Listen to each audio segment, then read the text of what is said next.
6 o'clock. Rise for the flag salute, and Mr. Smith, please lead us. I pledge allegiance to the flag of the United States of America and to the republic for which it stands, one nation under God, indivisible, with liberty and justice for all. Thank you. Mr. Forrester, are there any additions to the agenda? Mr. Council President, we do have one slight addition during the staffing reports and requests, city manager's report. We are going to be asking the council about a workshop for the Merle ordinance coming up. So we'd like to set a date for that. And other than that, that's the only change to the agenda tonight. Thank you. Next on the agenda is our consent agenda. The meeting brief was sent out. Were there any questions or concerns about the minutes that were submitted? Hearing none, is there a motion to approve the consent agenda? I'll make a motion to approve the consent agenda as written. Second. And moved and seconded. Again, any concerns? Hearing none, all in favor say aye. Aye. Any opposed? Motion carried. Thank you. This is an opportunity for visitors, appearances, and requests. If there's anyone in the audience that would like to speak to the council, this is an opportunity. Please come to the podium, state your name and address, and tell us what you'd like to tell us. Hearing none. I came to discuss perceptual organ processing. I don't know now. It's on the agenda for later. Thank you. All right. I see nothing under council presentation. So under council business, first on that, we have legislative amendment 2 and 5 of the comprehensive plan and economic opportunity analysis. This is a continuation of the public hearing from April 28th, and we are open. All right. Thank you, Council President. Jared Reed, City Attorney for the record. As has already been stated, tonight's a continuation of our public hearing from April 28th, 2026 to take testimony on the draft economic opportunity analysis and changes to chapters 2 and 5 of the city's comprehensive plan. The update, as a reminder, the update to the EOA is statutorily required as our EOA is out of date, and it is required to be updated every 20 years. Also, as a reminder, tonight is not about a UGB expansion. That is a completely separate process that is not involved in the EOA. Just as a reminder to everybody, at our April 28, 2026 meeting, Mr. Smith provided a detailed presentation to council. You received comments from Oregon Land Watch in both written and oral form and other public testimony. As we also discussed last month, we wanted to allow the record to remain open to allow for the community the opportunity to review any of the documents and provide any comment as a result thereof. Also to make sure it was publicized for this meeting, or for tonight's meeting, excuse me. Tonight, you will receive the full record. Here a summary from Mr. Smith and any public comment. Also within your record in the packet is a letter from our attorney, Kelly Hyudapol,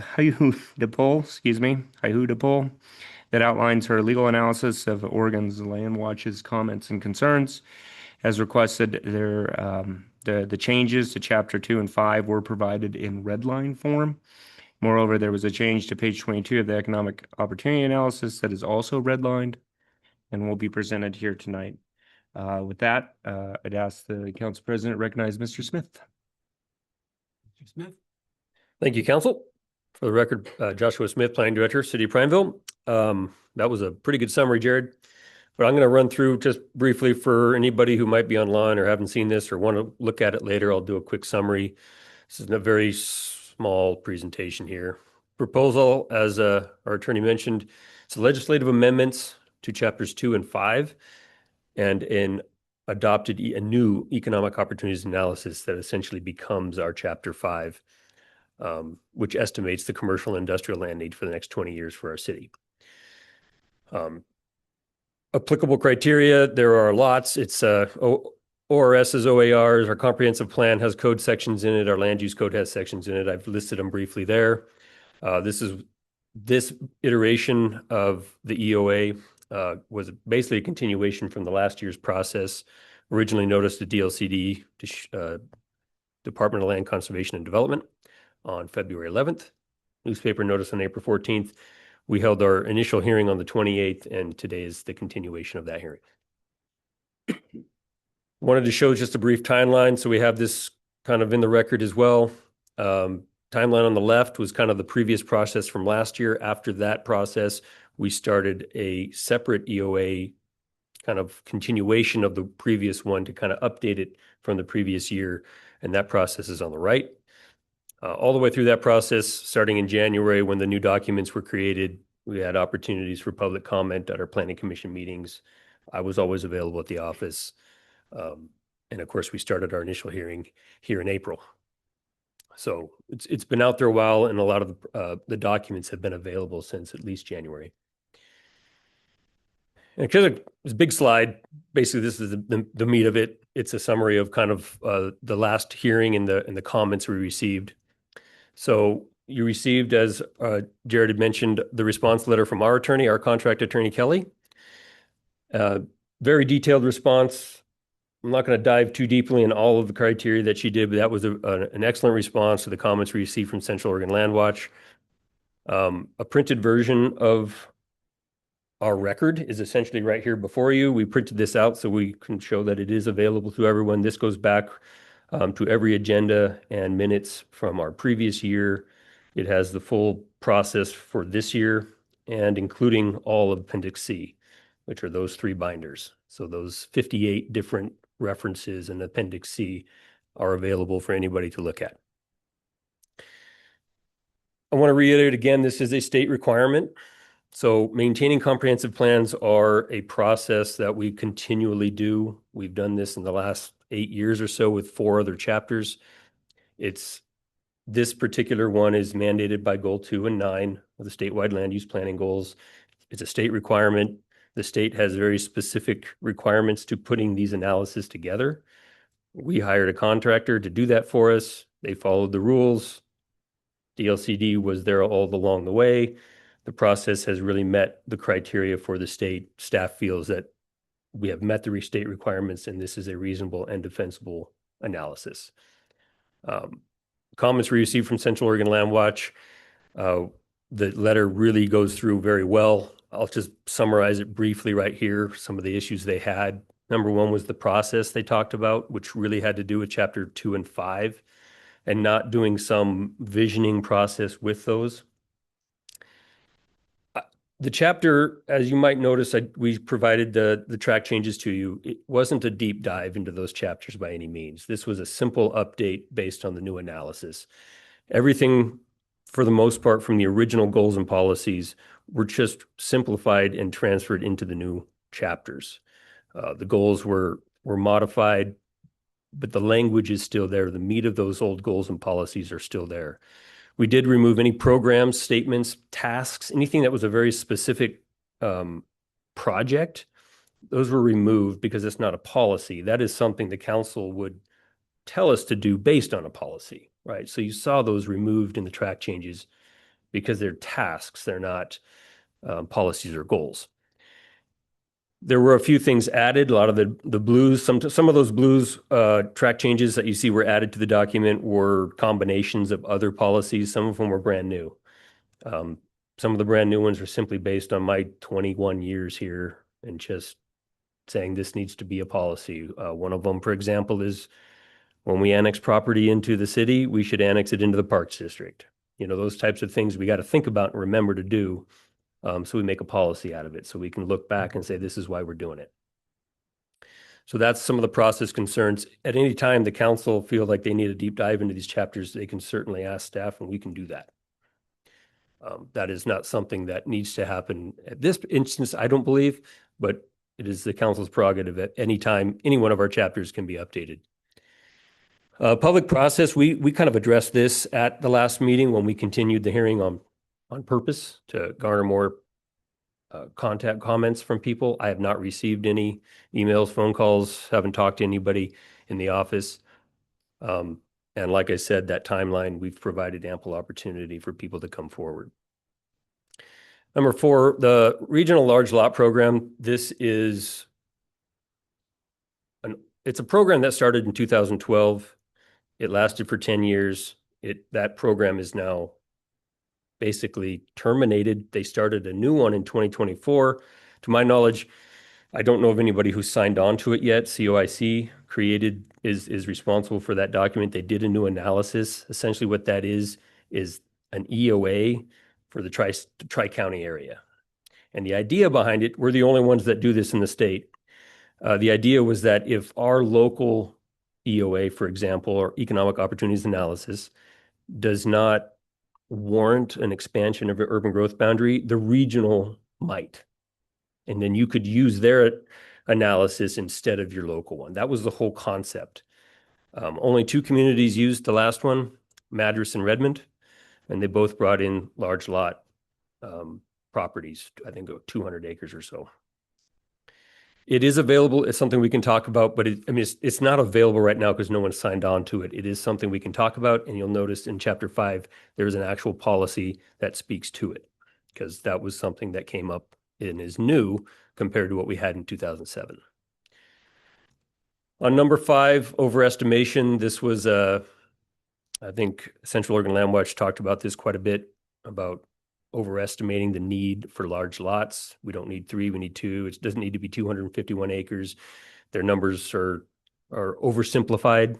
These numbers are not simplistic. When you look at the data behind how Eco Northwest put this together, it is not a simple calculation. It is a tremendous amount of spreadsheets, employment numbers, population numbers, estimations of. It gets into a very deep cycle of information that it's not meant to be fact. It's not meant to be perfect. It's a guess. It's an estimation based on factual data, right? You can't predict the future. It's the best guess that we have. And in our estimation, basically the response letter that we get explains it in very good detail. But this is the best you can do. If you actually look back at our old economic opportunities analysis, the Bankendorf report that gets brought up a lot, that was based on 2002 data. And if you look back and how we actually developed it, we talked about large lot, we talked about high tech, we talked about targeted industries, and that's pretty close to how we actually ended up. So these analyses are, they're not extremely accurate because you don't know the future, but they do present a very good factual database.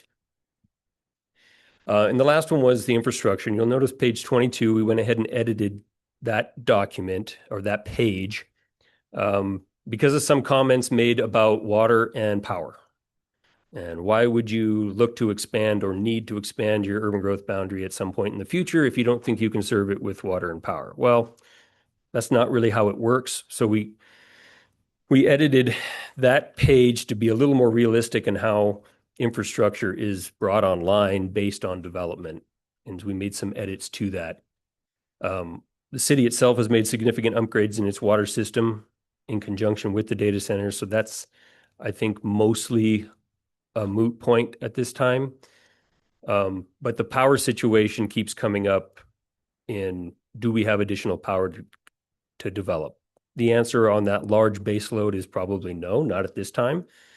But those things get worked out based on developments that come in. They request the power. Those things get developed over time. This is a 20-year plan.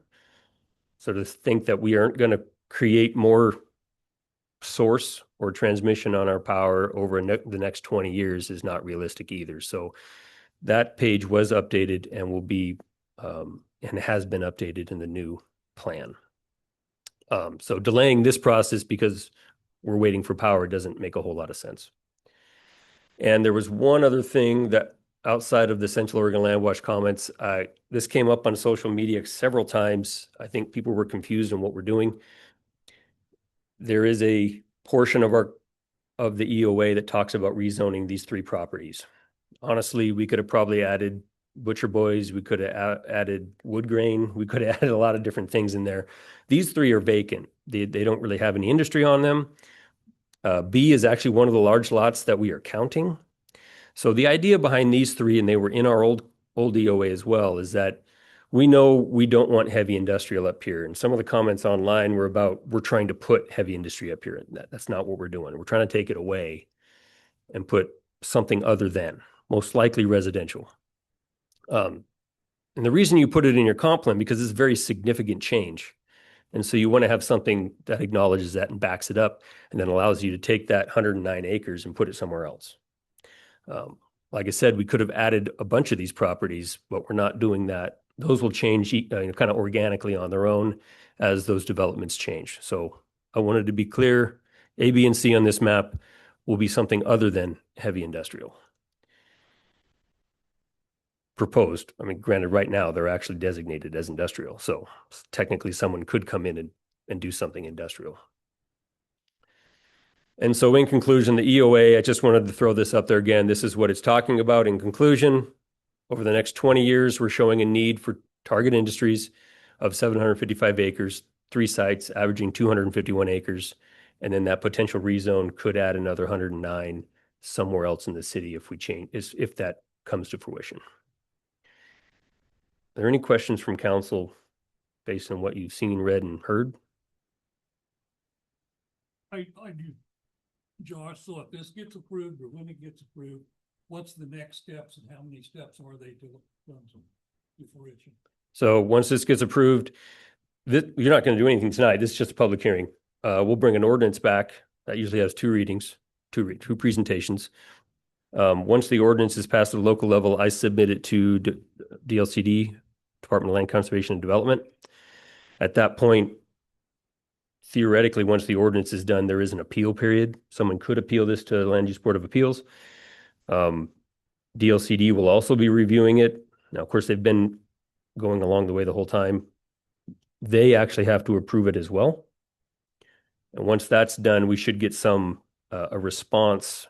We have a email responsive form that comes back, and DLCD will say it's approved or not.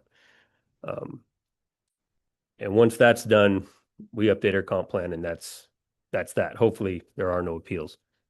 So this just initiates the whole process. This initiates that state process, yeah. And we'll have an ordinance on June 9th. I should have mentioned that earlier. Well, my question was going to be, how long do we have to wait for an ordinance? But Jared answered it before. You gotta wait 2 weeks, yeah. Thank you. Unless you want to hold a special hearing or meeting. Any other questions? Is there anyone in the audience who would like to speak to this? Is there anyone online that would like to address the council?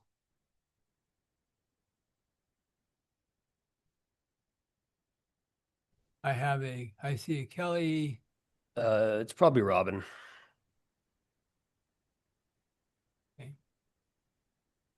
Hello, city councilors. Can you hear me? Yes. Excellent. Yeah, good evening. This is Robin Hayakawa on behalf of Central Oregon Land Watch. Our address 2843 Northwest Lolo Drive, Suite 200, Bend, Oregon 97703. First, just want to apologize for not making it in person there this evening. But second, I would just say that Land Watch, we really don't have anything else to add on this matter. I really appreciate the city taking the time and effort to address our concerns. It means a lot. And while on the whole, I think we do stand by the comments we submitted. The letter written by Miss Hoodpole, apologies, Kelly, if I'm mispronouncing your name. I think it addresses the issues we identified, and we're satisfied with the process and the substantive updates to the city's comprehensive plan. So thank you very much. And yeah, thank you for hearing public comment. Thank you.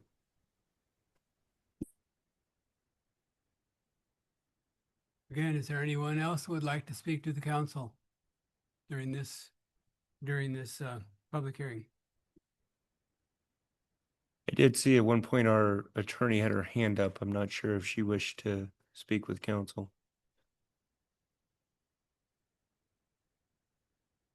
Hello, members of the council. I apologize. I did not mean to raise my hand. I'm Kelly Beautiful, an attorney for the city on the EOA. And if council has any questions, I'd be more than happy to answer them. If there are none, I think that Josh did a wonderful job covering the salient points.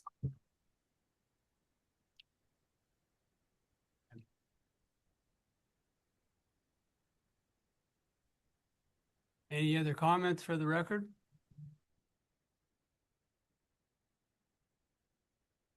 You want to ask, I might have missed it. Did you ask if there was any written comments received? Oh, I have not. Are there any written? There were no comments received.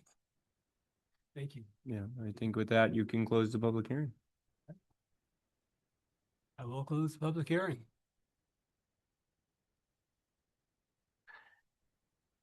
Thank you, council. As stated, we will bring a ordinance for review on June 9th. Thank you. And that completes item number 2.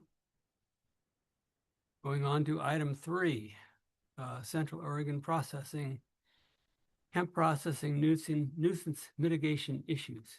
Mr. Reed. Thank you, Council President. Jared Reed, City Attorney for the record.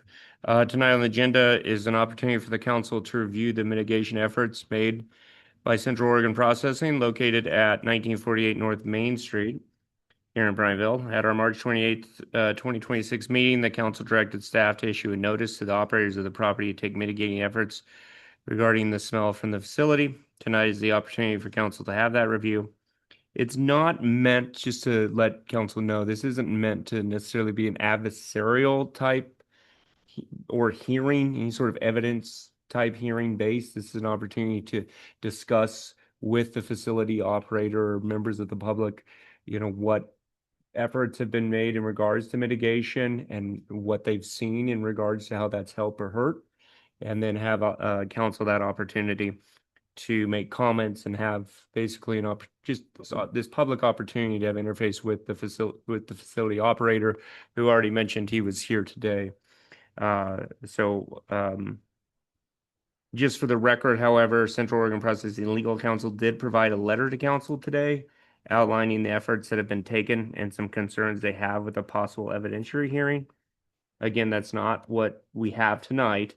I agree with their counsel that any type of nuisance declaration would require a much different proceeding that would require a more thorough and detailed record before council. So this is just the process in regards to council working on some concerns that it's heard to see what type of mitigating efforts have been made and what the result thereof is. So without council president, if you wish to have the facility operator come up or anyone talk with council, feel free to do so. I think that would be the first step, would be to come forward and explain the steps and process that you have gone through.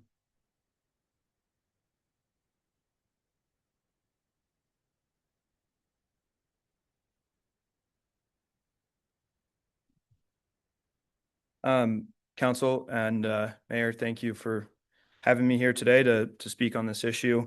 So my name is Phil Swindells. I'm the COO at Central Oregon Processing.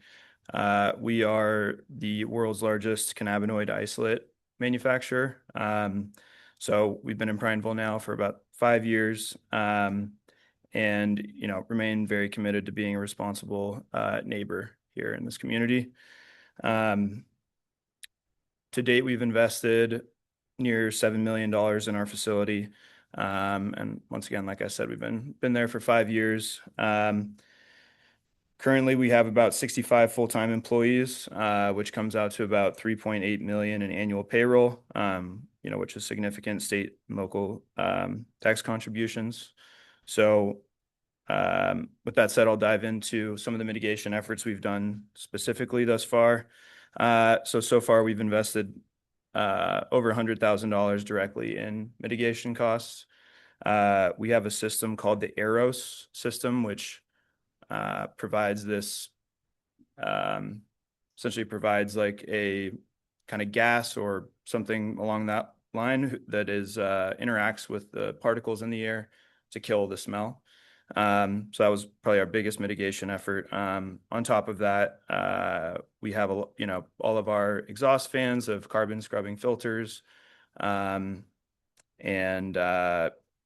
just specifically, we've reduced our throughput at the facility, our production throughput, pretty significantly to make sure that we're keeping bags closed, Connex containers closed in the areas in the times of non-processing to just minimize everything as much as possible.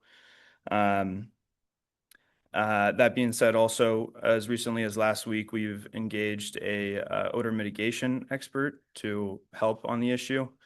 We have done significant work so far to try to mitigate this, but figured that bringing in an expert, is kind of that next step. So I want to really make it clear that we've taken significant efforts to try to mitigate this. And I know at certain times thus far, we've seemingly mitigated the problem. I know recently this has come up again. So, we are very much willing and wanting to cooperate and to, ensure we're being good neighbors to everybody in this community. So,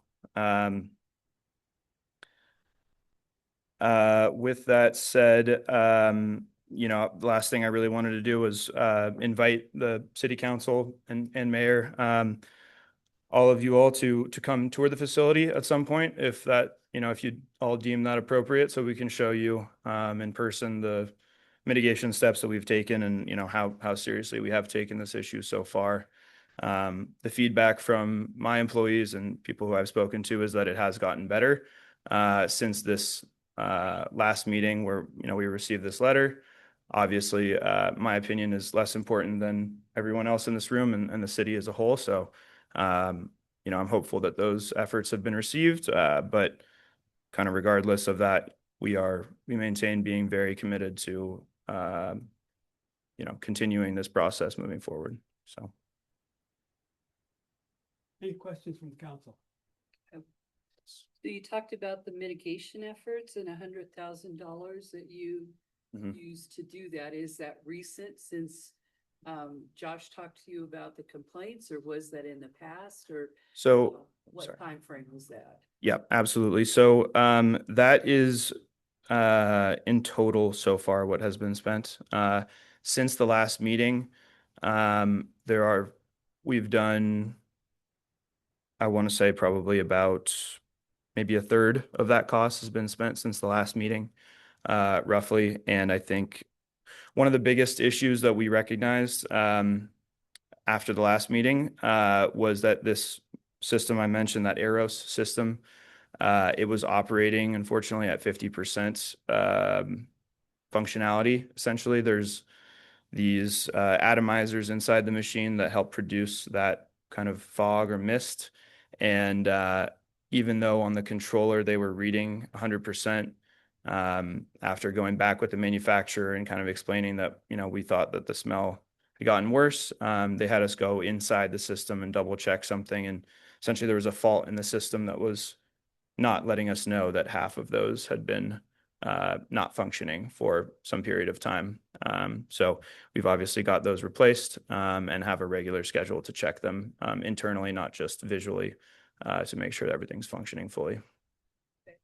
And is the exhaust fan something that you've done recently, or was that over time? The exhaust fans, that was done on the first round of complaints.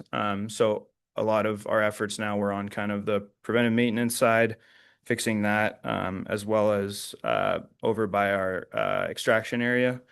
That's where we have the raw hemp, which comes in, which we store off-site in order to mitigate the smell as much as possible. Essentially, we've kind of redesigned our whole outdoor bagging and prep area, which is where a lot of the more recent costs came from, in addition to the preventive maintenance side, which I mentioned earlier. Okay. And then your hiring of the odor mitigation expert, I think that was recently? That was recent, yeah. So we were kind of looking for the right person, is what I would say.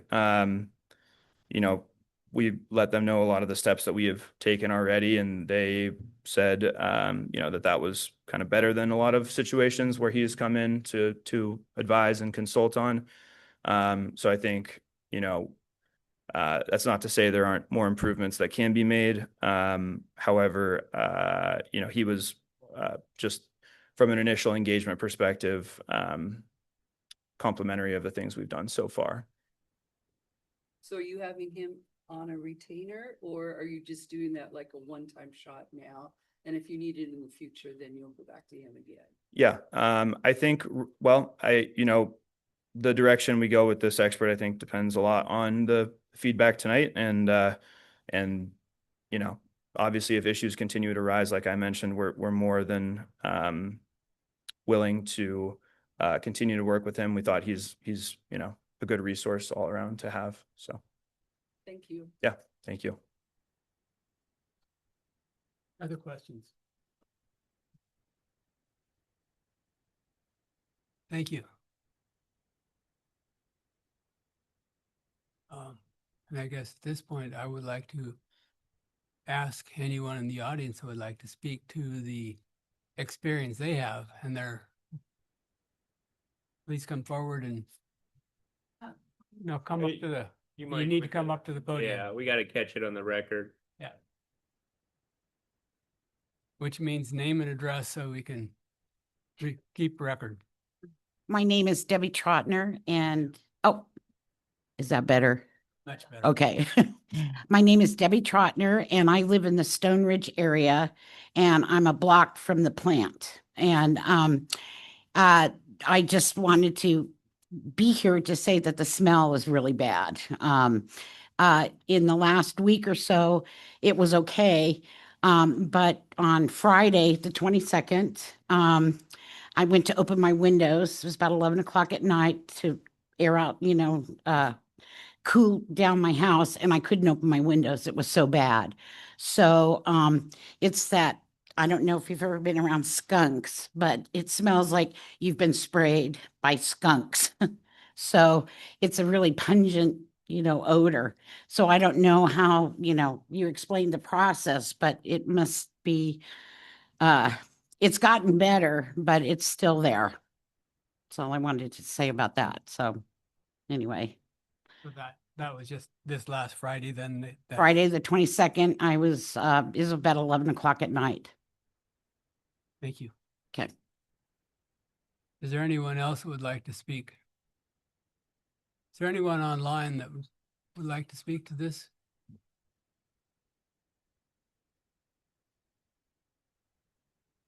Lisa, do we have any written comments from anyone? So at this point, as we are gathering information, from our attorney standpoint, what's your recommendation for next steps?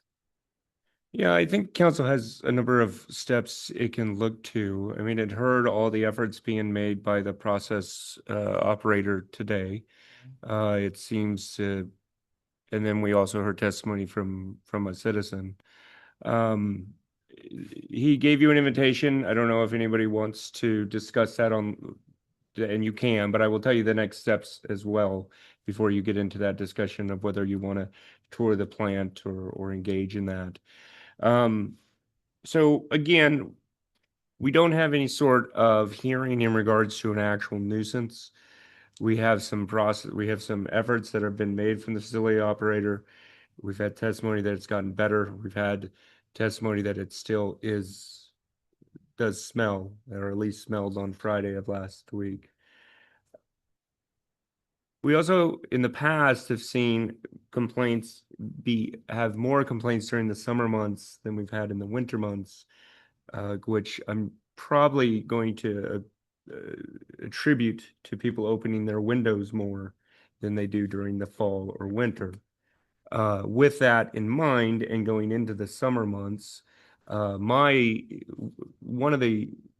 advice would be to just call another review hearing either in 60 days or 90 days to see how these efforts with the process plant's expert, as well as that atomizer and regular maintenance of that machine, continues to mitigate any a smell during the summer months, and also see if citizens continue to make complaints. So that would be the most conservative and most advisable course to take, is simply put that out it's up to you whether you want to do it 60 or 90. If you didn't want to do a review, if you were satisfied with what you've heard tonight, then there would simply be no action. And then the third one would be to ask for a formal hearing to happen. I legally don't believe that there's enough of a record to declare that at this point. That would take a more of a thorough record to be developed. I mean, at this point, we've only had one written complaint. We only had one testimony tonight. And so one of the issues that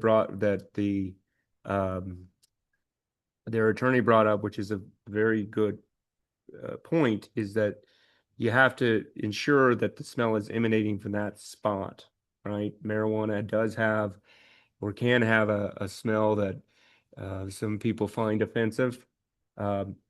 People smoke marijuana in their back porch and it goes into people's windows as well. So, you know, we have to, if we're going to develop a record for an actual nuisance, we want to be sure that that's there. Again, we're not at that point, in my opinion, in regards to that sort of adversarial hearing level or evidentiary hearing. This is more of a collaborative approach between the city and the operator to make this community, you know, to mitigate any complaints. And so my advice would be to go that middle course. I think it would be reasonable to have a review this on the second meeting in July, which would be roughly 60 days from now, and bring it back up for another review, and maybe we'll get some feedback from an article in the newspaper that might pop up and forewarn people to be aware and to respond. I agree. Yes. What are sort of visibility we can create, and just because this is a community issue and we're here to represent the community as well as protect the interests of independent businesses, we need to be aware of all aspects of this. So unless there's an objection, I would recommend that we go ahead and review another or hold another information gathering on the second meeting in July. And that would be based on my calendar, July 28th. Okay. Is that acceptable to the, I don't think we need a vote on the consensus. We need a motion. I would do a motion to put a review hearing on July 28th, 2026, regular meeting. July 28th, 2026. Second. Oh, were you gonna make the Did you motion? make a motion? Did I hear you make a motion? I will. I'll make a motion that we review this, all of this information on July 28th in 60 days. And that way it gives the operator time to, I mean, I think some things have been abated, but it sounds like it hasn't fixed it totally based on the citizen that came up tonight. So 60 days. And did I hear a second? I will second that motion. Is there any other questions? All in favor, say aye. Aye. Opposed? Okay, we will bring this back up for another review in 2 months. Yeah.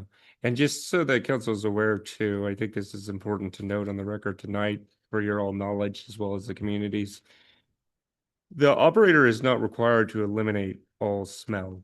So that was anticipated in the original approval and during the original process and this is in a heavy industrial area. So the actual just having a smell itself isn't the necessary. They're not expected to eliminate all smell. It's just an offensive smell. So just so you're all aware. Thank you. All right, moving on. Staff reports and requests, city manager's report, Mr. Forrester. Thank you, Mr. Council President. On the public safety side, we have a lateral officer who was conditionally offered a position and is moving through the remainder of the hiring process with hopes to have them on board next month. So we continue to strengthen the police workforce. Police awards banquet was held last weekend and with many awards handed out. Good participation. The Police Week ceremony also had a very strong turnout. Police Department has been busy working the details of operation plans for the upcoming rodeo and horse races for late June and July. Dispatch trainees are progressing nicely. Katie attended the county wildfire tabletop training exercise and left with a lot of good information. Also, Katie's COCC dispatch class was a success, and has a couple of students that will be doing a sit-in to visit our dispatch center. The class will come back again this fall, so this may be a routine that we invest in going forward. On the public works side, projects are underway all throughout town. The South Main project is having stormwater and sidewalks going in this last week, and once South Main project is complete, a slight pause will take place before starting on the North Main paving project. I just signed a letter, please be advised that I did sign a letter authorizing, in this case, the South Main contractor, Taylor Northwest, to work some alternative hours. Casey, I can't remember off the top of my head what those alternative hours are. Night work, so 6 p.m. to, I can't remember the exact time zone. Do you remember? Okay. Anyway, but in essence, night work. So, It's May 31st through June 12th. yeah, June 31st through June 12th. Yeah. Thank May you. 31st through June 12th. Yes, you can ask a question. Sure. So have they contacted some of the private residences there? To I can't answer that. I'll have to ask Casey. Casey, did they do some door hangers or door knockers? Yeah. Typically Taylor's really good about that. So we can confirm that they do, but as a rule, Taylor's ahead of us on it. Yeah. Okay. You bet. Moving on to the railroad. We still are very busy out there. Interviews are taking place in the next couple days for the 2 warehouse positions, and we hope to get those vacancies filled quickly. On the Meadow Lakes Golf Course side, aeration maintenance in the greens has been completed and is healing up nicely. Zach is expecting a busy this weekend past. I haven't got the numbers yet, but it looked busy every time I drove up or down the hill. So I'm sure we had a good weather, need lots of golfers. And we're looking for a golf mechanic for equipment mechanic out at Meadow Lakes right now. We have an open position.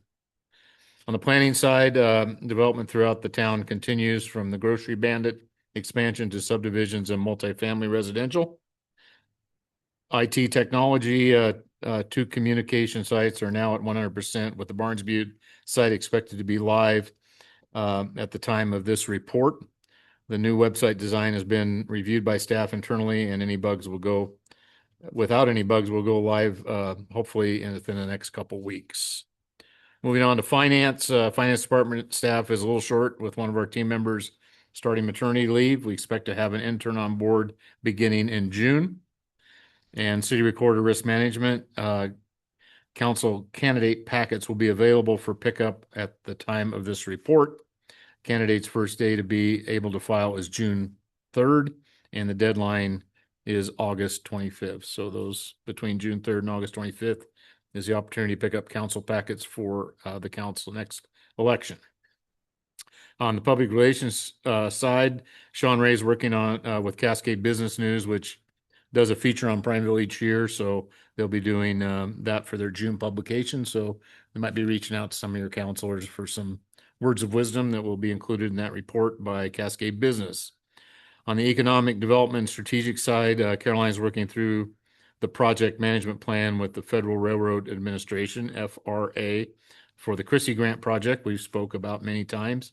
She's also working with Matt on the scope of work for the next round of the Chrissy Grant applications coming up.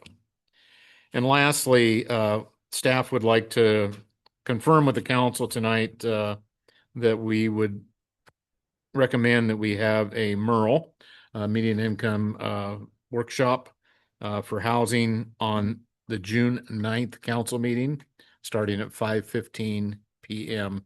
This will be dealing with the potential ordinance workshop. Yeah. And so unless I hear any issues here in the next couple seconds, I know we got one council looking at their calendars, but 5:15 is what we'd like to do June 9th. That work for everybody? Okay, we'll go with it. Get it noticed and Yep. have our workshop. That concludes my council presentation or council update tonight. So any questions? All right, thank you very much. Thank you.